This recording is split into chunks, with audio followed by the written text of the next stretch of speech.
L'Éternel Dieu, après avoir tout créé, prit l'homme et le plaça dans le jardin d'Éden pour qu'il le cultivât et le gardât. Bande kobalandi ya Congo esengeli nini nazali lisusu lelo na esengo ya kokuta na bino bande kobalandi ya Congo esengeli nini tolobaka ntango nyonso na kati ya magazine na bino Congo esengeli nini bande ko Congo esengeli ebonga Congo esengeli etongama parce que eza mboka na biso tozwi retard ebele bande kobalandi ya Congo oyo bino tu kozali kolanda biso na libanda en tout cas susi na biso ezali ete mboka na biso Congo ekende liboso susi na biso ezali ke mboka oyo bomoko ekota pour ke développement parce que bamboka nyonso oyo développement nayebisaka bino lisusu ntango nyonso ntango tozala na kati ya baémission na biso ya Congo esengeli nini mboka moko te etongama na désordre bamboka nyonso oyo etongama toujours na kati ya processus ya paix na kati ya processus ya dialogue ya mwana en tout cas bandeko balandi ya Congo esengeli nini lelo esengo ezali ya kokuta na bino parce que tozali koloba basujet oyo bino kati na biso elongo tokoluka kolanda yango mpona koyeba na magazine ya bino oyo bolingi mingi Congo esengeli nini merci na baebanso bozali kobenga biso merci na bapriere na bino merci na bapasteur ebele bozali kobenga biso en tout cas topesi bino un grand merci mpona biso ezali mpenza esengo ya koyeba nini oyo esengeli na biso kosala mpona kolinga mboka oyo mpo mboka oyo ekoma liboso ekende liboso bandeko balandi ya Congo esengeli nini Congo esengeli etongama Congo esengeli ebonga bandeko lelo oyo tozali na basujet oyo tokosolola elongo na bino mpona tokoka koyeba nini oyo Congo ezali kokende parce que bientôt déjà tozali koentame 2023 ezali dernier virage oyo ekopermettre na biso banso oyo toza bacongolais toyeba déjà dans quelques jours awa enrôlement ezokobanda mwana nyonso ya Congo il faut kende kosenrôler bokende kosenrôler kozwa carte d'électeur non parce que mokolo okende kovote ozala moyebamaki nani oyo esengeli na vote nani esengeli azala dirigeant na biso ya 2023 wana tokolobango toujours na kati ya émission oyo pour que en tout cas seni tokosenga na yo vraiment mosala malamu ezala parce que toyebi déjà que dans quelques jours awa bato bazokoka kozwa bacarte d'électeur na bango mais oyo etali basujet na biso d'abord sujet ya liboso ezali tozobanda bongo na conseil de sécurité boyebi yango malamu bayebanso kolandaka bainformation à travers le monde boyebi yango ete conseil de sécurité auti bongo kolever bamesure tokosolola yango et puis deuxièmement tokoya koparle makambo oyo etali visite ya chef de l'état na basite oyo nyonso ekonetaki problème ya érosion problème ya inondation pendant retour na ye pendant week-end oyo euti koleka le chef de l'état a parcouru a visité les familles et puis assisté aki lisusu na messe tokoloba yango na kati ya émission oyo et puis na kati ya émission tokoyebisa bino comment lolenge nini gouvernement lisusu par entremise ya président de la république ndeko oyo autaki kotika biso na mikolo elekaki les grands artistes oyo bino nyonso boyebi Verkis Kiamwangana ye mpe azalaki mise en terre déjà lundi passé et bandeko mosusu oyo totali tokoya koloba mpe enterrement ya bavictime comment les gouvernements se sont engagés pour que enterrer victime oyo nyonso bakufaki na triste mémoire ya inondation oyo eutaki kosalama du 12 au 13 du 13 au 14 décembre 2022 esalaki mpasi na bafamille ebele babongisi bandeko ebele tokoloba yango mais na suka tokoya koloba problème etali salubrité tozokende na période ya bafete Jantini Ngobila elongo na bandeko na yo nyonso oyo bozotravaille na bango na gouvernement provincial le gouverneur Jantini Ngobila en tout cas esengeli na yo kosala moins effort parce que Kinshasa jusqu'à aujourd'hui tozoki na bafete mais Kinshasa ekomi salité na niveau moko ya kosakana te toyeba te soki ovoyage ozalaka na kati ya Kinshasa mais nkana niveau moko beta nano tour kotambola na butu ndenge otambolaka wana te tambola na moi vraiment obana kotala omona ndenge nini batikitikitikitiki bamatiti pembe donc tokoloba yango na kati ya émission na biso ya lelo mpona kobanda na kosenga na niveau ya régie batiela biso élément ya conseil de sécurité faire lever bamesure ya sanction. Les Nations Unies décident d'assouplir l'embargo sur l'exportation d'armes vers la République démocratique du Congo. Mardi, le Conseil de sécurité de l'ONU a adopté une résolution qui retire la mention exigeant que les pays informent ses 15 membres de toute vente d'armes ou d'aide militaire à la RDC. Kinshasa, qui considérait cette exigence comme un obstacle bureaucratique, a salué cette décision. La République démocratique du Congo fait l'objet d'un embargo de l'ONU sur les armes depuis 2000 afin de faire face à l'étendue des violences dans le pays. Le Conseil de sécurité avait déjà amendé son régime de sanctions en 2008. Il ne s'appliquait plus qu'aux groupes armés. Kinshasa a continué de demander une levée de restrictions au moment où le nombre d'affrontements avec la milice M23 montait en flèche. Accusé d'empêcher les militaires congolais de protéger les civils, le Conseil de sécurité avait été pressé d'agir. Il a également voté mardi en faveur d'un renouvellement du mandat de la mission de maintien de la paix en RDC, la MONUSCO, pour une année supplémentaire. Bandeko balandi ya magazine Congo Sengeli ni ndenge toyebisaka bino toujours que non Congo Sengeli ete mboka oyo ekende liboso Congo na biso oyo tokotikela bana na biso Congo na biso oyo tokoyebisaka bato ke boya kotala Congo il faut ezala Congo moko ya lokumu Congo ya bwanya Congo ya valeur Congo oyo ekosala ete moto nyonso esika avandi alobaki non j'aime mon pays j'aime mon Congo. Donc il y a un magazine Congo Sengeli ni pour na biso ezali intérêt général ya kolinga mboka oyo ekende liboso intérêt général ya koluka mboka oyo ekota na kati ya kimia parce que mboka moko te etongama na kati ya désordre mboka moko te etongama na kati ya bitumba mboka nyonso oyo etongamaka toujours dans la paix dans la tranquillité. Voilà pourquoi biso na kati ya magazine Congo Sengeli nini tokosenga kaka na biso baso bakongolais tolinga d'abord mboka oyo mpo eza kaka mboka na biso. Donc ce qui yo n'est dans le bar toujours que ce que le bar qui Congo est bongate en tout cas congolais parce que ça le gros là qui là et si ka oyo zali mabe donc cela veut dire que ça musala mo boye ozo la qui là mabe cela veut dire aux abénité. Voilà pourquoi na bande ko tuti ko na bongo ndenge nini porte-parole ya France ou azali bongo président azo ka signer bongo présidence ya conseil de sécurité pour l'exercice 2022 ba uti bongo ko parler des points nakatia éléments pour du komona balobi d'abord lever ya ba sanction ya ba arme bandeko tout le monde ici qui est vraiment félicitations d'abord na biso au nom ya balade monde télévision coupé ça yango bongo na président de la République Fachi oyo tout le monde qui na mikolo ne kaka ba voyage ça qui belé ba président ko voyager et en fait le président aujourd'hui va retomber à ma voyage et comme Kofuta parce que déjà la France a désisté qui pendant plusieurs mois il y a Olobaïté à Colombola mais aujourd'hui en fait et après avoir tout ce qui s'est passé la France au moins a accepté lever à mesure il y a ma sanction qui peser sur la RDC poisson arme il faut tourner poisson arme il faut autorisation ou bien pays voter que la Congo arme il faudrait informer France donc il faut informer le Conseil de sécurité tout ça est à les sous-souter donc la minute oyo bandeko balandi ya magazine Congo Sengeli nini la RDC azali sous embargo donc président Fachi sombaka minduki kita na front pour permettre quand même ba rebelle wana nyonso to benga na bango to kanga bango omoni ki tozana besoin ya kimia pour que na kati la kimia nde to kotonga mboka oyo na kati la kimia nde bana oyo bazali na est bandeko bazalaki oyo pesaka bango promesse que tant yo kozwa bokonzi bango nde okosoccuper na bango bato ya liboso et que lelo et comme comme réalité parce que déjà du fait que bandimi et la RDC a kosomba maintenant ba arme et comme il peut permettre na biso ba congolais to espérer maintenant que FRDC au biso balade monde télévision azali toujours pour soutenir tout le monde était ya solo était na njela ya balade monde télévision puis na njela FRDC qui n'y a ikoya parce que cette fois-ci va le battre déjà tous les armes boyé tous les locaux boyé et puis tout ça dans le gouvernement le quoi a bani déjà besoin déjà autorisation pour sauver ba arme to lingi vraiment to yo kasamoke ba rebelle bazali sous-souté to lingi penza to yo kasamoke ba rebelle o nyonso bazali ko kanisa kimboka oyo et comment le territoire na bango ba kota ka ba bimaka le neti l'état santé cette fois-ci ils vont nous sentir. Merci vraiment au gouvernement Mobimba et son excellence président de la République Fachi Beton. Je peux suivre vraiment un grand merci. Et puis, dans la résolution, porte-parole, il y a un conseil de sécurité, le Lengenini, Ayaki Koloba Makambouana, et puis il y a le problème, il y a prolonger le mandat, il y a MONUSCO pour une année encore.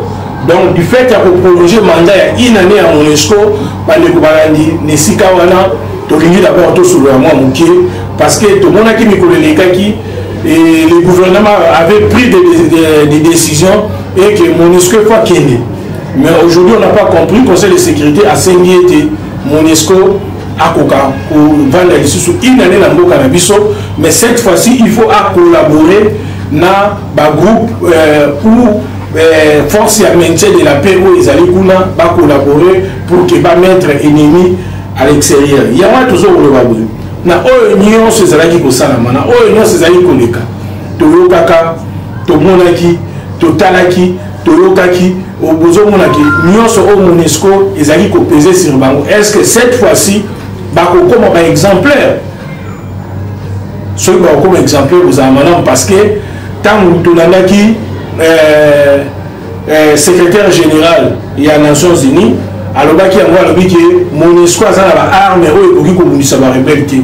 Ezalaki vraiment eloko moko ezalaki choc parce que kota la Monesco ezali unité mon côté à protection Monesco ezali ba état ya ba pays or kota la Nations Unies oyo azo maîtriser toutes les méthodes ya ba arme maintenant alobaki eloko wana tomonaki yango ke complicité ezalaki vraiment à grande échelle et cette complicité tolingi te lokola bakomi esika moko lokola bapesi bango mandat ya une année lisusu bakoka kopermettre kosilisa bitumba oyo esila na ndenge ya solo bitumba oyo esila na baventure te parce que na kati ya baventure bitumba oyo ekomema biso vraiment esika moko ya malamu mingi te. Voilà pourquoi bandeko balandi ya Congo esengeli nini tosengi na biso banso toyeba nini oyo esengeli Monesco bapuseli mandat ya une année mokoka.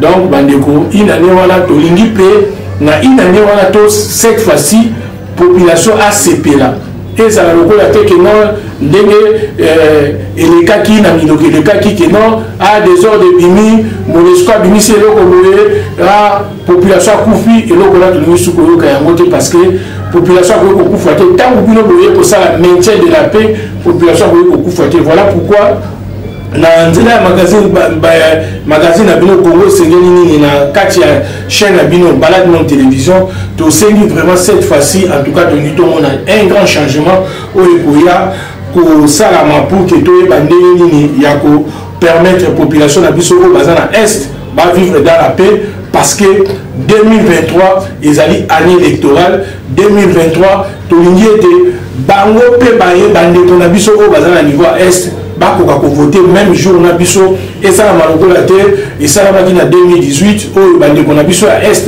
bazalaki écarté bazalaki bakoka ko voter te parce que bazalaki na problème ya insécurité ya on ne permetaki te na niveau ya moni ya seni akoka kosala musala na ye elongo na Monesco pour que population a akoka ko voter. Donc voilà pourquoi bandeko balandi ya magazine Congo esengeli nini ndenge toyebisaka biso kaka ke Congo esengeli tonga Congo esengeli ebonga parce que sans le Congo biso oyo toyebi te bana toyo toboti tokotika bango na nini yango biso mpe tokoyebisaka ministre des affaires étrangères qui soit awa baarme déjà balever mesure tolingi mpe toyoka na voix na yo lisusu leka oyo bisape biso ke non en tout cas ndenge toza tosombi déjà baarme totindi yango na este to tosombi baarme to tosombi avion de guerre ndenge eyaki wana ekopermettre quand même na biso nyonso oyo tozali comme bacongolais oyo tolingi mboka oyo kati na kimia oyo tolingi mboka oyo ekende liboso epermettre biso banso tosepela tomona ya solo ete mboka na biso Congo tolingi yango mingi mboka oyo fait développer mboka oyo fait ekende liboso yango na bandeko banso kozolanda biso partout dans le monde. Vraiment merci na message na bino tombé et pas la biso chaque jour vraiment tous remercier bino mingi tozali ko continuer na magazine na biso pour la kolobasiko au deuxième point na biso où ezalaki bongo retour ya président après avoir voyage na yo ya passaki quelques séjours na États-Unis na conférence ezalaki à États-Unis Afrique tout le monde qui président de la République par voix ya porte-parole na ye lolenge nini oyo azwaki mikano ya ko écouter ba séjour na États-Unis suite il y a inondation ko esalaki les 13 na les 14 le président avait décidé ya kozonga mboka rapidement pour nous permettre d'assister à des Kowana. Nous allons qu'on a porte-parole à chef de l'État, comment à l'Obaki, et puis juste après, nous allons pour que tout le monde visite le président de la République dans le site où il y a un problème à travers la ville de Kinshasa. Depuis Washington, D.C., où le président de la République se trouve, vous le savez, il est venu participer au sommet USA-Africa des leaders africains. Alors, il est très peiné d'apprendre ce qui s'est passé à Kinshasa. Vous savez, ces pluies diluviennes qui ont fait d'énormes dégâts matériels, mais surtout des pertes en vies humaines. Alors, le chef de l'État est très peiné. Il présente ses condoléances à chacune des familles éprouvées et il assure à tous la solidarité du gouvernement.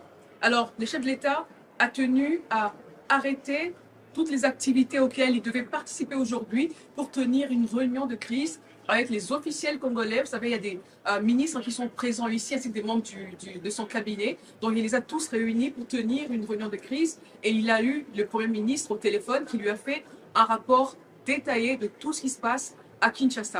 Alors, il a donc été instruit au Premier ministre de prendre des mesures immédiates, idoines, afin d'apporter du réconfort aux familles éprouvées. Également, de mettre en place un plan d'urgence pour pouvoir rendre opérationnel dans les plus brefs délais la nationale numéro 1, le tronçon Matadi-Kinshasa. Alors, de Washington, D.C., où il se trouve, le chef de l'État a pris des mesures assez importantes. 3 jours de deuil national décrétés par le chef de l'État. Également, son retour imminent à Kinshasa. Il va tenir avec l'ensemble du gouvernement une réunion de crise pour évaluer la situation et surtout trouver des solutions à long terme. Porte-parole à chef de l'État, où il y a le président Azwaki Mikano ya écouter la séjour na pour na kozonga na kati ya capitale enfin ako tala bandeko ba famille oyo peuple ba sibisaki problème ya inondation ya mbula oyo betaki bongo les 13 na les 14 na kati ya ville de Kinshasa kaka na nzela émission oyo to boyebisa bino ete il y a eu 168 morts 168 morts oyo bazalaki bongo bakufaki esali passe na mabota ebele bota la mbula mo ebeti des jours donc ebomi batebele bongo vraiment esali passe mingi et bandeko wana ebele ba connaître ba problème ebele ba connaître liwa wana parce que ba problème ezalaki ebele concernant betongiseli ya bandako na bango to ko interpeller lisusu ministre ya urbanisme ministre ya oyo babengi ya travaux publics beaucoup kaboyeba elengi nini ya kosala mpona kopermettre quand même baka ya boye baproblème ya boye komaka te tomonaki président de la république akitaki bongo na niveau ya Matadi Kibala oyo akendaki bongo kotala lolenge nini oyo basituation esepasaki président atambolaki akutanaki na libota akutanaki na population na ye botala lolenge nini président atambolaki et puis bongo tozonga juste après pour la continuer magazine Nabino Congo Sengeli Nini.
Et finalement, ça n'a pas marché. Ça n'a pas marché.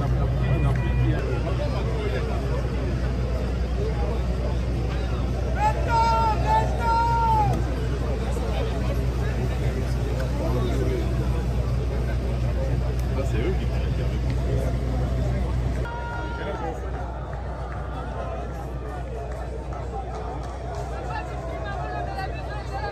Jean.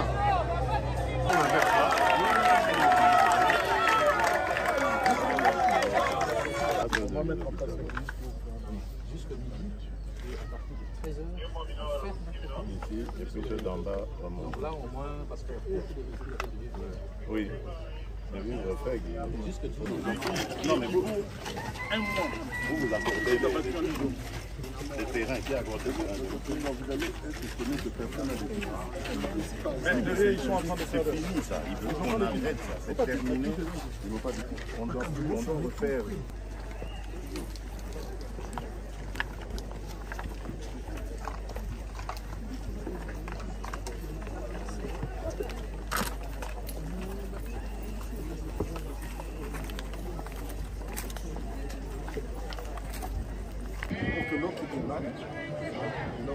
Donc quand il y aura des eaux, elles vont stagner. Et puis une fois que ça se remplit, c'est ça,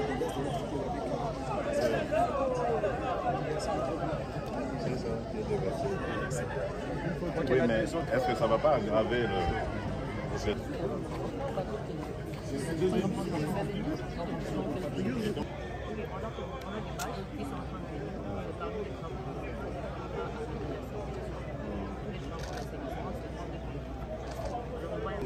Par ces pluies sur les derniers.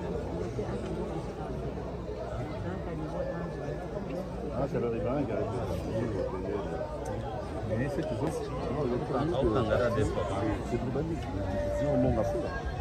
c'est eux qui donnent, c'est juste un acte générateur. Je vous donne, il n'y a pas de préalable. Et parfois, c'est des gens qui se comptent, il y a des trucs qui sont très rigides. Plusieurs décennies qui sont la misère des gens comme ça.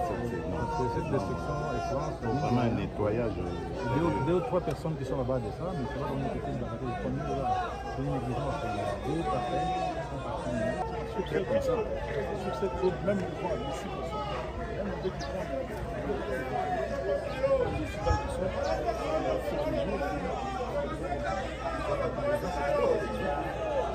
mais moi, je me rappelle, moi, dans mon enfance, il n'y avait pas d'arrêt.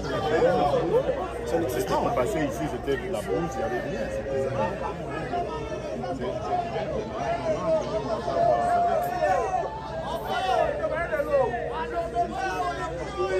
La première chose qu'il faut faire, c'est dégager la pluie de la route. Si de part et d'autre, on pourrait avoir n'excédé que 15 mètres.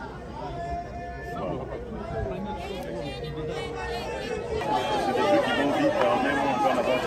C'est des meilleurs logements que là où ils sont ici, des trucs précaires. Et quand on détruit, on les déplace. Ah ouais, toi. Là, nous va tomber la paix. Au fond d'eux.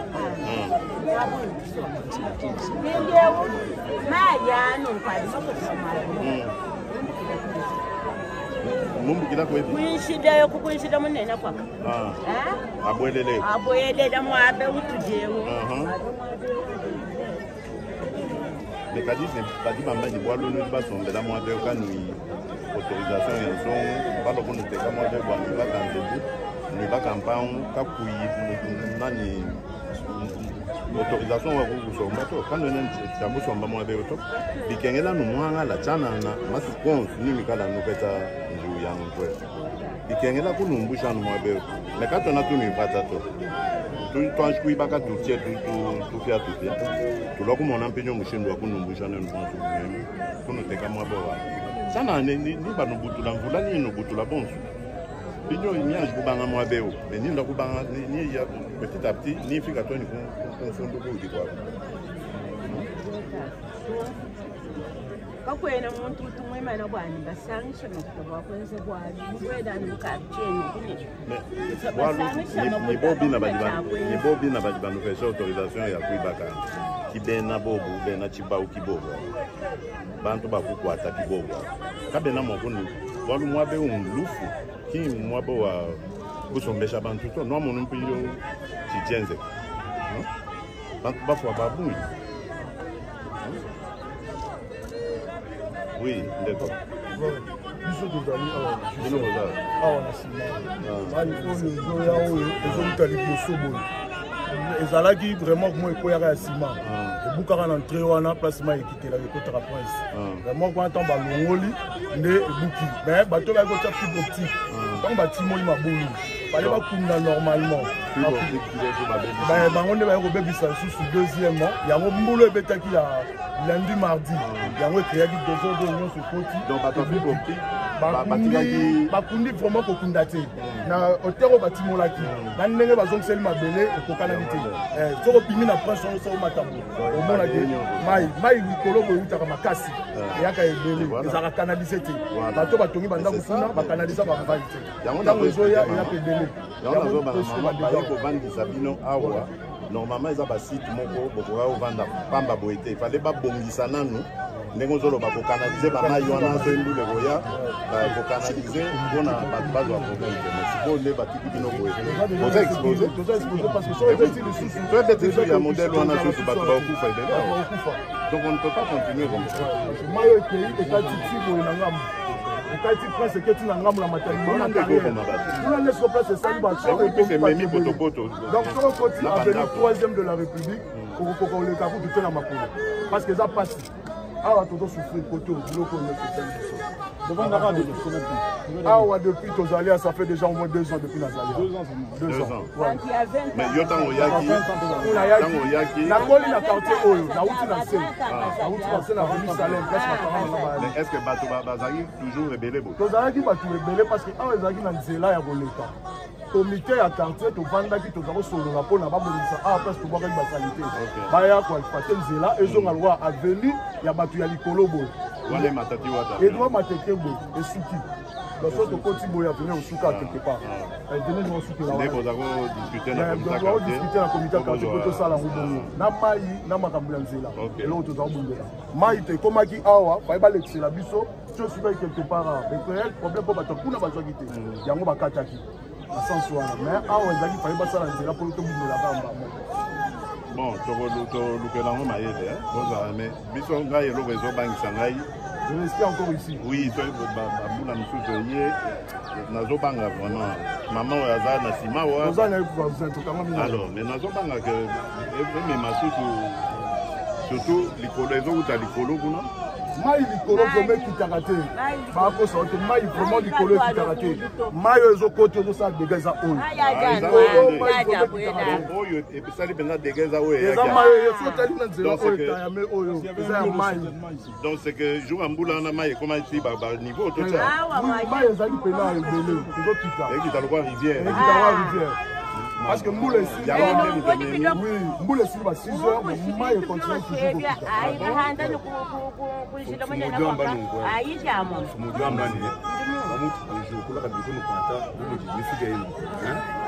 niyenza bwangu banje kunumbisha mwabeo wanuteka kumulongololela mwabwanene bashala ujini bowa mijinoka bikubutuka bonsi kumuje mfumo mwangu mundele ukala musombani bangilongololela mwaboko yokunuteka bwananje kumboka ngana moni photo sala katias kokodongwa poto bino tout parce que eza danger bozala pe conscient nango eza koluka tolukela bino mabe to contraire toluka koprotéger bino bandeko banani boti kolanda bongo le président de la république lolenge nini oyo akendaki na ba différents sites botali lisusu ndenge nini akendaki ntina niveau ya snel na funa ndenge ayaki kotala basituation oyo elekaki na kati ya population bandeko balandi tokoloba boye Congo oyo ezali Congo ya biso banso eloko eleki bolingo ya Congo ezali te esengeli na biso tolinga Congo parce que ezali mboka na biso oyo tokotikela oyo bapapa batikela biso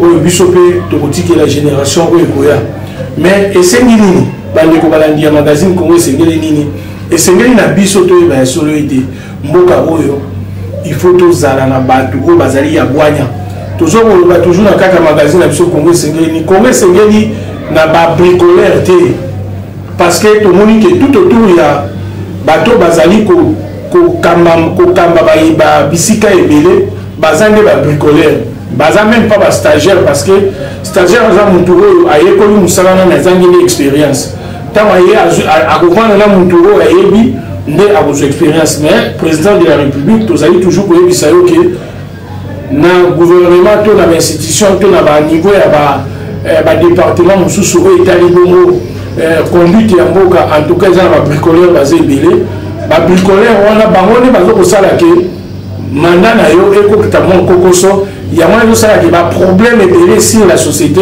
ekoka kozala résolu te mais tozali kofélicité volonté oyo ozali nango parce que tomoni ke non seulement okendaki kotala bavictime oyo bazwaki baproblème mais ose déplaçaki okei lisusu ti na niveau ya funda kotala problème ya courant parce que olingaki te ke population na oyo ya Kinshasa bakoka kovivre dans les noirs mais jusque là eloko moko ya curiosité etamosina namonaki na image wana ndeko Kadima mais après l'ordonnance président tout le monde dit que Kadima il fallait déjà azali déjà moto azali déjà libanda mais toujours comprendre que jusque là remise et reprise en autre éviter ce que ça la maté parce que jusqu'aujourd'hui azali ko continuer ko travailler or ordonnance nayo ce qui total malade aujourd'hui ils ont ça déjà 3 semaines déjà depuis ordonnance ils allaient déjà signé publié mais toujours comprendre pourquoi basien bourgmestre bazali toujours ko continuer ko œuvrer et pourtant qui va au moment qui bango bazana bango pe kana Kinshasa to éviter ce qui ezali na projet moko boye ezali bazo kota recyclage pour ya kobanda en tout cas jusque là to yeba te nini ozo salama donc voilà pourquoi bandeko balandi ya magazine Congo Sengeli nini Congo Sengeli to tonga yango na ba bricoleur te to tonga yango na bato ba bibisala to na ba stagiaire o ba yeko apprendre musala pour que ba yeba nini Sengeli ba sala pour que Congo avance donc ya mwana biso banso o toza ba congolais o to lingaka mboka na biso Congo esengeli ete otalaka tout autour na yo soki ndeko azali na poste ya responsabilité kazali kosala musala na ye malamu te yebisa ye musala na ezeza ya teta na yo te ezali musala mpona Congo na biso esengeli ete biso banso tosala musala ya malamu pour ke lobi Congo oyo ezala Congo moko modèle totika kotala ote mutu bwazaki boyona yazaki bomé to sunga mboka oyo kende liboso pour permettre biso quand même to yeba loni nini ya kosunga mboka na biso tozali kozonga na régie va proposer biso élément moko et puis par la suite to ya kokota ko na dossier ya Moïse Katumbi oyo bongo déjà na week-end outi koleka aotaki ko se prononcer bongo candidat président de la République 2023 tozali kokota et puis to bongo tozonga juste après.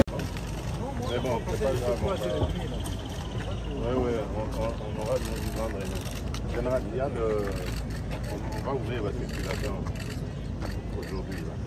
Donc il faut mettre des éléments pour que ça ne soit que dans le sens Congo central, pas dans l'autre. Il faut empêcher jusque demain, qu'est-ce qu'on a dit, midi. Demain midi on arrête et puis maintenant c'est le flux Kinshasa Congo central. Ça va? Mais la GR sera là aussi. Je demande au général de déployer aussi ces éléments.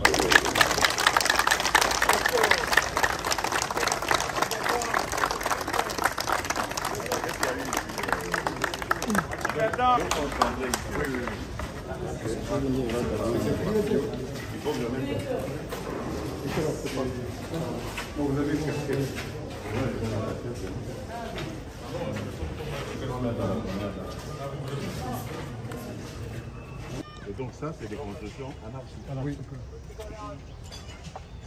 Monter les cabines. Ok.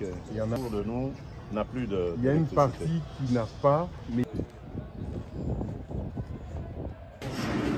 donc qu'est-ce qui s'est réellement passé? Donc quand ça a coupé les transports et hop, le feu a pris. Et qu'est-ce qui s'est passé après? On l'a éteint par les pompiers ou rien que les équipes? Rien que les équipes, la tension. On a des disjoncteurs, en fait on a des interrupteurs, voilà. Des sectionneurs à l'extérieur et à l'intérieur. Et on pouvait on les a coupés manuellement. Et le feu, comment on l'a éteint? Le feu, il a fini par s'éteindre parce que ce n'est pas des grands équipements. Donc il y avait aussi des extincteurs. Donc ça c'est l'arrivée du tronçon numéro 1, c'est ici que tout a brûlé. Et par contagion, ça a brûlé le reste ici. Donc vous avez. Qu'est-ce qu'il y avait ici? Il y avait quelque chose avant, non? Oui. Il y avait donc le. Il y avait un contrat. Donc le disjoncteur. Il a complètement brûlé. Ça c'est pratiquement. Ça sont les industries. Oui, ça va vers les quartiers. Donc à partir d'ici, on va vers des cabines. Donc actuellement, Bras-Lima, Bras-Congo, sont sans parce que tout ça a brûlé. On a 7, donc on a isolé les 7. Et demain, quand on remet le transfo numéro 1, on va reprendre tout le reste. Sauf celle-ci, où le long du mur, on va construire une rigole.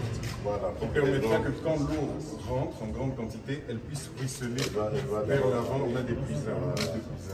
C'est ça qu'on va faire. C'est bloqué, donc ça revient et ça... C'est un militaire, on s'en fout. L'idée, il fait quoi là? C'est laquelle d'ailleurs? La grande là? Ou bien la petite? C'est surtout la grande parce qu'il a dit. Mais c'est la grande aussi. Oui.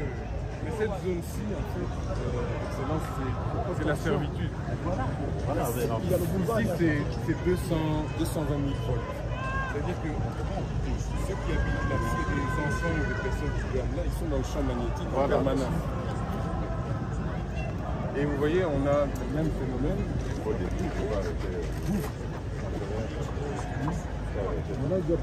doit être des terrains qu'on doit tenir et laisser libres. Normalement, c'est la servitude. C'est dangereux.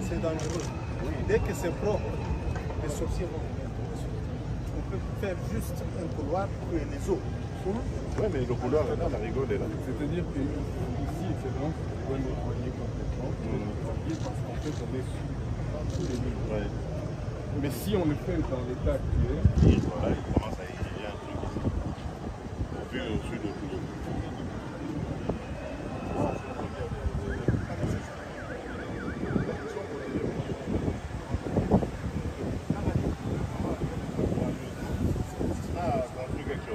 Ici, dans cette ville. Sans aucune autorisation? Bien sûr. Même la nuit. Il faut détruire. Sans être la dame. Mais quand ça commence avec les fondations, il faut les arrêter. Parce que là, quand c'est construit, il y a la destruction méchante. Non, il faut détruire. Moi,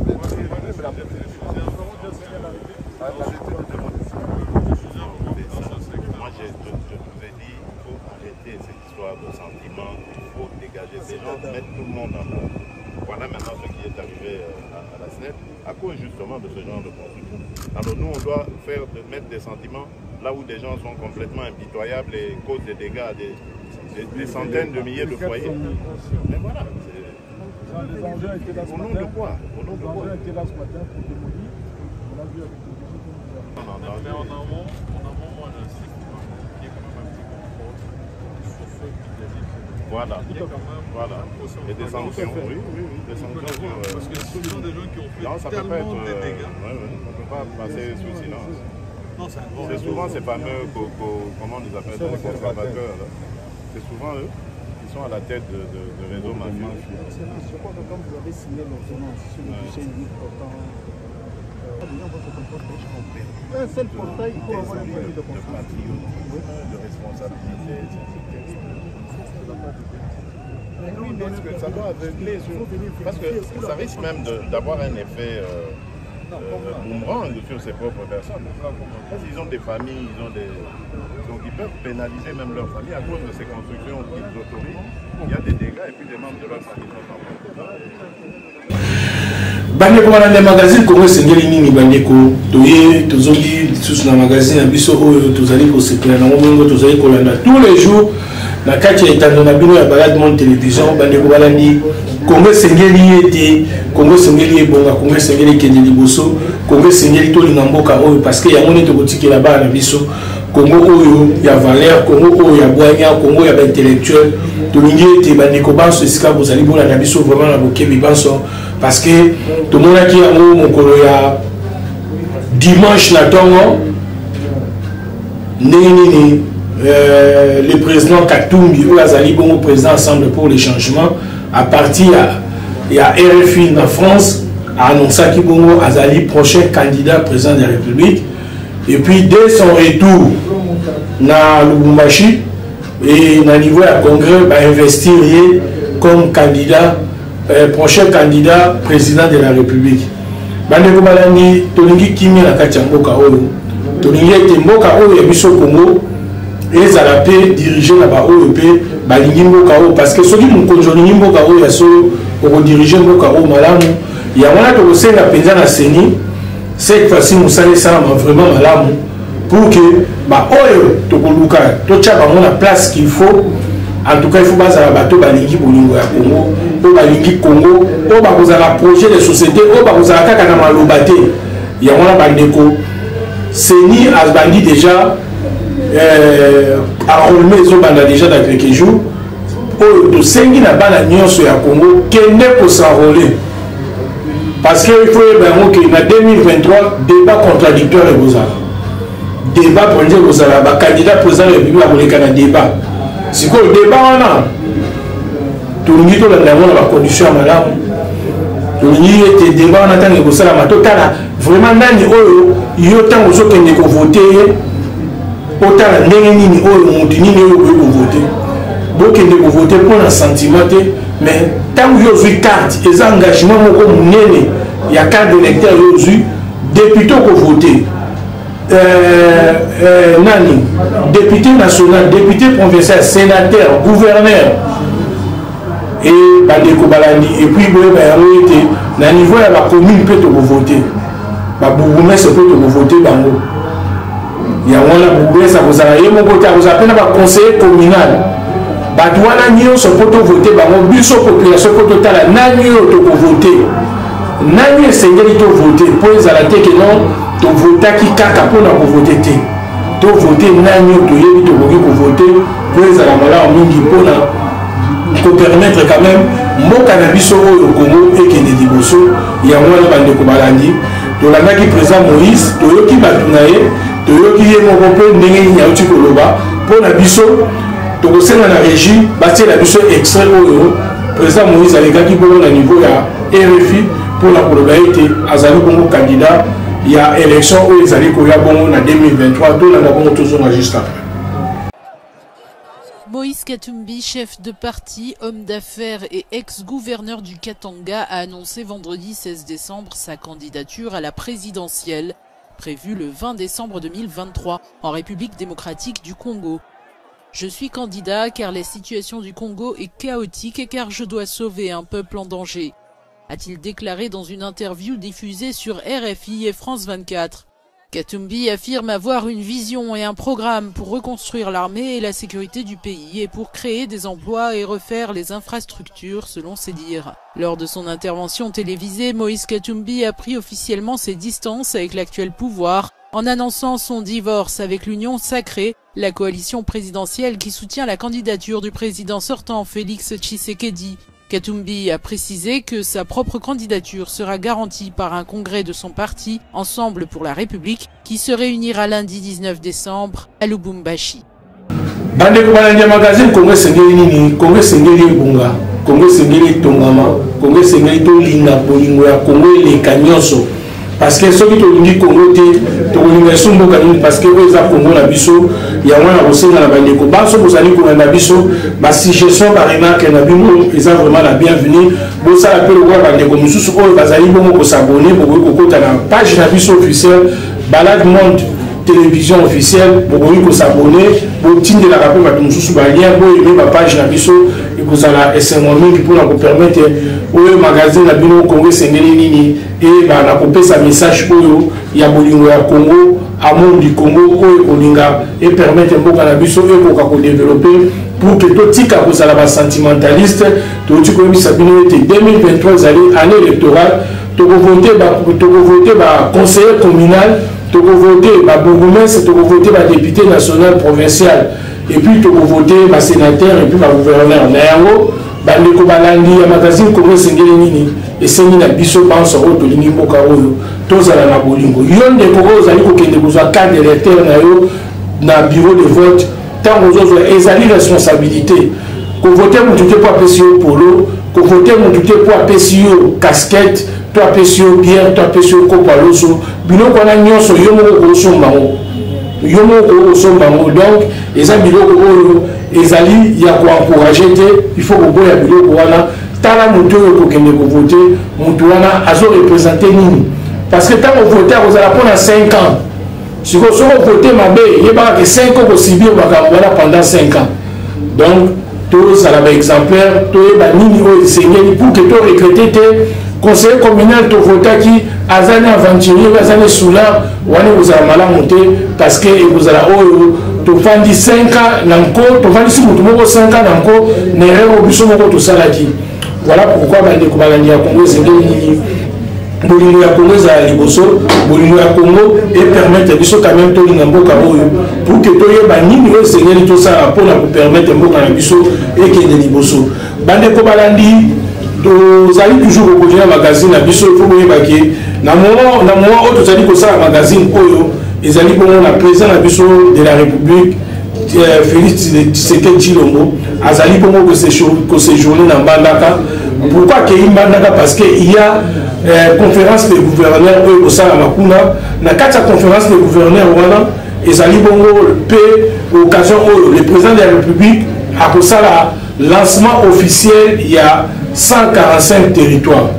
Le lancement officiel, il y a construction de 145 territoires. Et le biais de la reconstruction doit commencer à la base. En tout cas, pour Nabiso, d'abord, je peux merci à la président de la République. Le lenge accueilli au niveau de l'Équateur, il y a un gouverneur Nyon sur Rozalakuna, Tolingi Penza cette fois-ci, Kotonga Congo, le Bolobi qui est dans 145 territoires, vraiment Tolingi était bilingue monana. Tolingi était que, Bossa le Kola, problème au Salamaki, tant que bon projet à 100 jours. Projet à 100 jours, tant que Bandaki toujours. Na engouement boye, mais par la suite on a qui va détournement et ça la qui moins ébélé. Il y a mon abino banso vous allez qu'on a dans magazine Congo Sengeli Nini. Donc au sein de la biso banso boye, bandeko banso vous allez partout dans la province. Président de la République a lancé le projet à 145 territoires. Il faut voir la retour dans le territoire. Bon dénoncer bateau nous sur la détourner nous. Parce que par on est sur président on peut savoir pas moyen, gouvernement on tient pas moyen. Pour que la reconstruction commence à la base. Mais, tu l'unité de l'Okabatiste, le mois où il s'est la 100 jours, où les gars qui vont permettre qui était, de connaître le problème de l'unité dans 145 territoires de maison banda, mais ça là, il y a solo pédé salama, et ça a capté le slogan, tout ça a capté que le gouverneur aux humains, mais au salama, nous salaté. Il y a peut-être que vous avez malheur milité parce que tu es dans 145 territoires Kinshasa pesant en 4. Tu es dans Kinshasa, le gouverneur Jatine Ndobila, il y a la place parce que tu as besoin de la milité pour que tu aies le Lénini Kinshasa est pendant déjà 4 ans. Les ans autant vraiment. Tokolukato solo la yango tango topozonga moi juste après tokeyi bongo tolanda extrait oyo ya arrivé à président de la République na niveau ya Équateur bongo tozonga juste après pour la continuer magazine na bino Congo Sengeli tongama Congo Sengeli ebonga pour la bolingo na biso na Congo ezali mboka na biso il faut tolinga yango tokeyi bongo tozonga juste après bana pe ya Mbandaka ba défi eza mingi yango pe entre papa na bana ye bana ya Mbandaka ba ko expliquer ba défi yango bona ba tala ndenge nini ensemble tokoki kobongisa mboko ya Mbandaka asolo papa na bana Blaise Bokokia docteur Eteli Longondo, vous avez vu hein, au Fouré au Moulin, vous aviez parcouru pratiquement tous les grands acteurs de Mbandaka pour sensibiliser la population. C'est un motif de fierté pour vous? Oui, bien sûr. C'est le président de la République qui est venu nous visiter ici à Mbandaka. Et nous sommes très contents et nous sommes très reconnaissants envers lui. Nous savons qu'il a beaucoup fait à Mbandaka. Et les filles de Mbandaka. On va vous prendre, même après, nous annonçons l'arrivée du président de la République, très cher spectateur, Félix Antoine Tshisekedi Tshilombo, qui vient d'arriver ici. Le cortège présidentiel est là, sur votre petit écran, ça bouge, les choses bougent, c'est normal, il y a une effervescence totale ici, au niveau du terrain de Wangata, où le cortège présidentiel vient d'arriver, les éclaireurs sont passés, d'un moment à l'autre, ça sera la voiture présidentielle qui est là, la Jeep. Il est quelle heure? Il est 18h. 18h, chers téléspectateurs. Ici, au lieu du meeting, c'est devant la maison communale de Ouangata. Il y a une foule immense qui est ici, qui est restée ici à l'attendre, qui est très enthousiaste à l'écouter et surtout prendre à cœur le message qu'il leur apporte. D'abord en cette fin d'année, le président de la République qui choisit de le visiter, lui et la distinguée première dame qui sont là.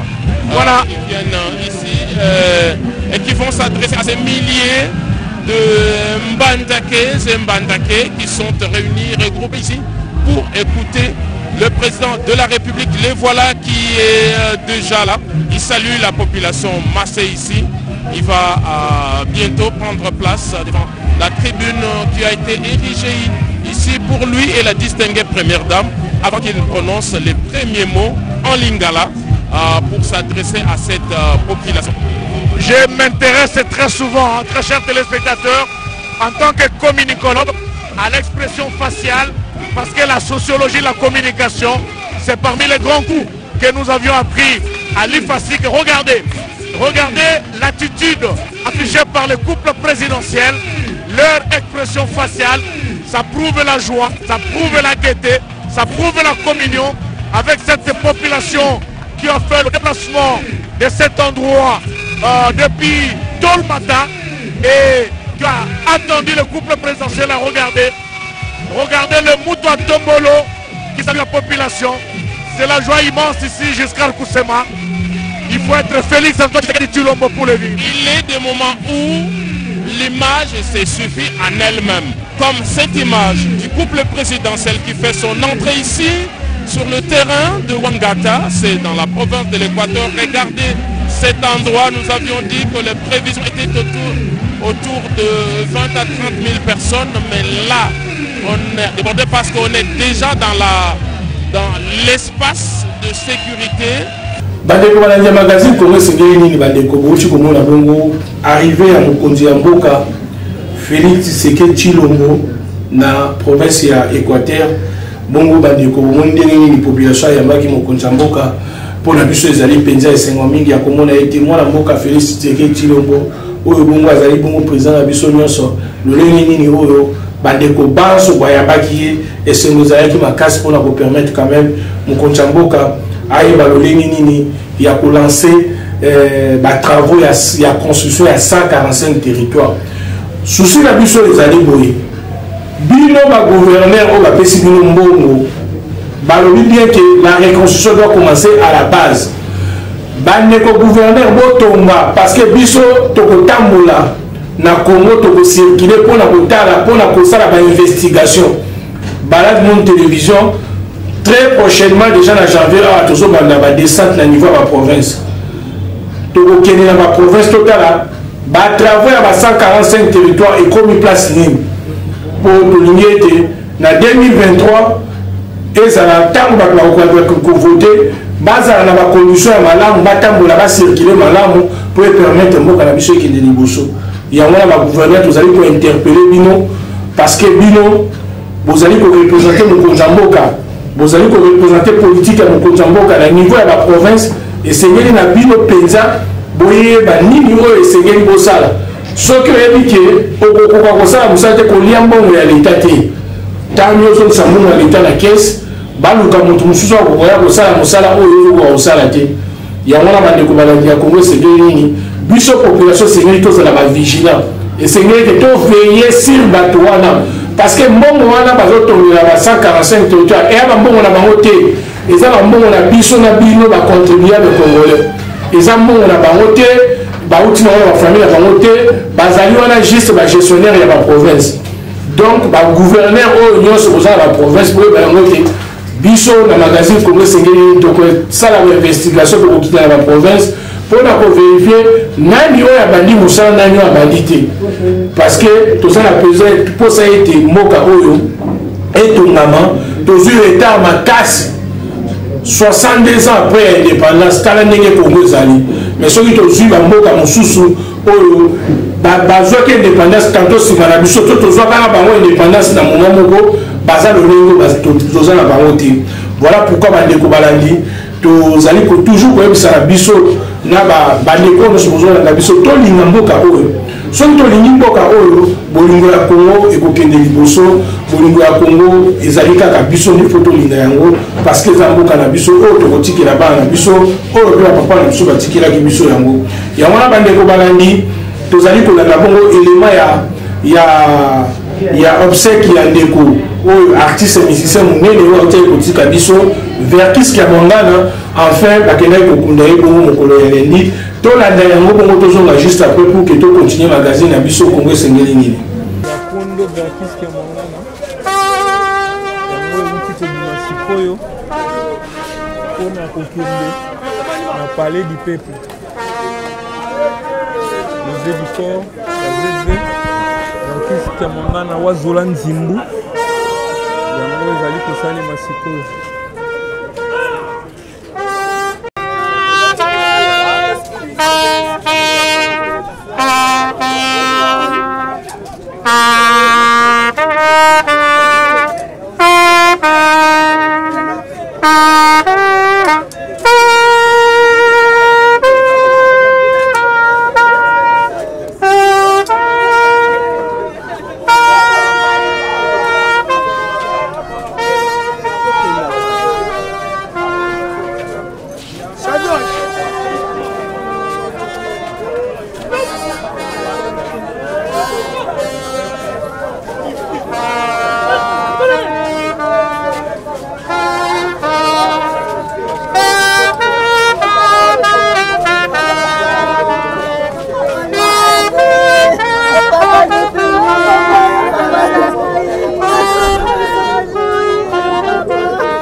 Yves Mokonzi, pesa passage, Dr Jean-François Gokutu, allez là.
Simana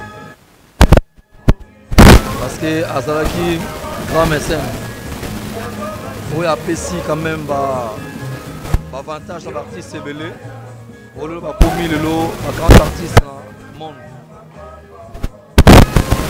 c'est un rare artiste balé là et bien parce que on a installé pour la bicho dans le boss à la moisette dans le studio même financièrement Aïda peut artiste c'est pour dire la vérité alors il a monté ma mala mon trou donc nous sommes très reconnaissants pour nous ça pour notre artiste souvenir de la carte d'Otika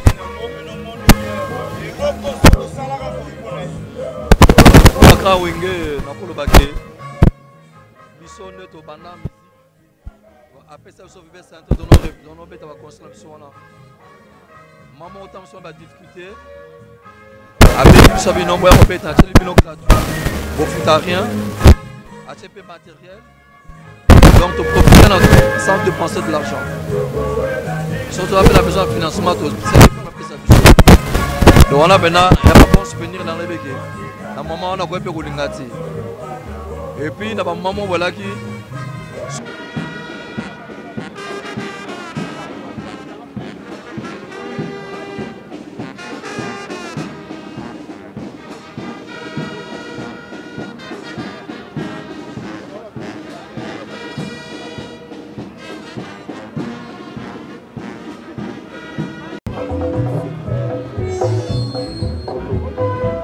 bande kumalanya magazine Congo sengeli nini Congo sengeli tongama Congo sengeli ba valeur Congo sengeli mutu nyonso oyo azali na poste ya responsabilité akoka ko gérer mboka oyo na lolingi ya malamu a gérer mo na désordre te parce que Congo na biso oyo esengeli te Congo tongama Congo sengeli ba valeur Congo sengeli bolingo ya Congo ezala liboso pour na ko permettre génération future o bakoya to lingi na Congo te batu oyo bazali ba bricoleur mais to lingi na Congo batu oyo balingi ko abolingo ya Congo o balingi pour na ko travailler pour na ko accompagner vision ya mokonza mboka pour que Congo kende liboso yango na ba bricoleur nyonso en tout cas so yebi ko yebi na musala te ko sala te zala na courage ya ko démissionner aux arrêts mingi parce que au lieu okoka kokota na kati ya ba distances pour na ko bebisa mboka yango na bandeko mokolo ya lelo to zali bongo kotala lolenge nini oyo bandeko oyo bakufaki na likama oyo esalamaki na du 13 au 14 décembre ndenge nini enterrement na bango ezokoleka pendant nazokoloba bozomona quelques images ndenge nini enterrement na bango esalami le gouvernement a mis les moyens et pour que makambo oyo nyonso eleka bien que moi esika mosusu toyoki mwa banungunungu ezali par rapport ya ndenge oyo bapeselelaki bango misolo mais nyonso wana tosengi kaka merci na gouvernement parce que implication na bino esali en sorte que mboka oyo tokoka mpe koyeba ke na bakaya boye lisungi ezouta mpe na kati ya l'état na biso en tout cas un grand merci mais tokosenga na gouvernement na biso tosala lokola bamboka misusu ndenge basalaka bandeko wana tokei kokunda bango oui gouvernement honore bango mais tolingi ete gouvernement chaque fois ntango bato ya bongo 168 morts eza ebele ezali mpenza ebele pour que makama wana prochainement ezonga ezala lisusu te vraiment tosengi ete gouvernement politique ya sika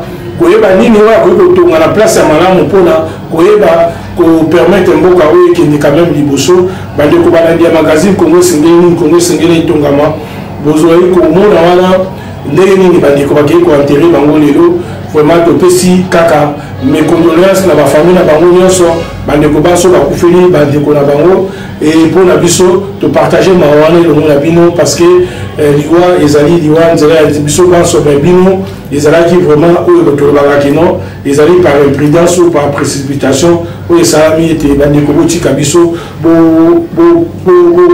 bokufa va biso yango wana bandeko tokosenga kaka na bayebanso bozali koya na magazine na bino Congo esengeli nini tokoleka bongo na sujet na biso oyo ezali bongo ya presque ya suka ezali bongo saluté bandeko Kinshasa bosoto na niveau moko ya kosakana te bandeko balandi tokomi na période oyo tozopase période ya bafete mais toye koconstater problème moko ezali très sérieux na kati ya ville province ya Kinshasa ezali bongo problème ya salité bandeko tomoni salité oyo ezali na kati ya ville ya Kinshasa vraiment ezali problème moko eza très sérieux yango na kosenga na biso banso oyo tozali kozala na kati ya ville province ya Kinshasa tozali bongo koyebisa gouverneur Jardini Ngobila papa na période ya boye ezali oyo mboka nyonso ville nyonso ya monde d'ailleurs yo ovanda déjà na poto oyebi yango période ya boye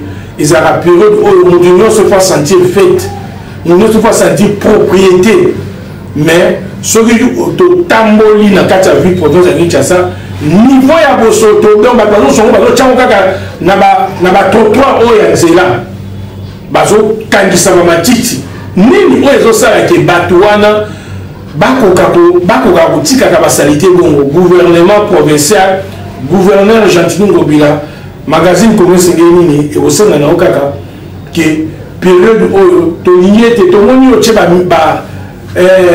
bajet de lumière na kati ya lumière publique na bapoto ya lumière publique mais propriété na se eza te propriété eza te sikoyo tokocélébre yango ndenge nini vraiment gouvernement provincial biso tokosenga kaka ke Kinshasa oyo tobengaka yango Kinshasa la belle ezala Kinshasa la belle ya solo ezala Kinshasa oyo ekopermettre moto nyonso akoka kocirculer librement et puis tokoyebisa mpe boye na commandant de la ville bongo mon général Silvano Kasongo tokosenga nango kaka tokomi na période ya bafete vraiment population ya Kinshasa tolingi ete bapasse na kimia moto nyonso acirculer librement atambola kende acélébrer malgré moi bakokoso nyonso boye kozala mais bandeko nyonso bakotambola prudence mpe ezala peut permettre quand même bino banso oyo kozala boye bandenge nini ya kovivre pour que biso nyonso